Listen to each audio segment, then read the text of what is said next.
guys, laag pa rin si Ninang so kahit sobrang lamig. So ayan siya pag-araw. Bumalik tayo bago ang ating flight para makita nyo naman siya ng araw. So ayan ang Harbor Bridge, Opera House.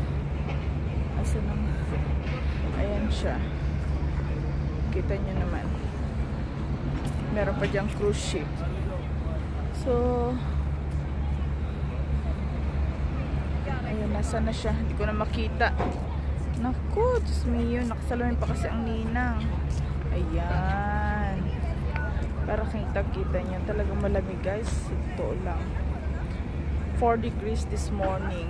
So ayan, so wala pa tayong, nakalimutan ko ang aking Kathmandu.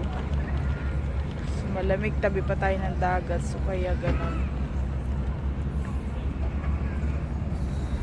Thank you guys.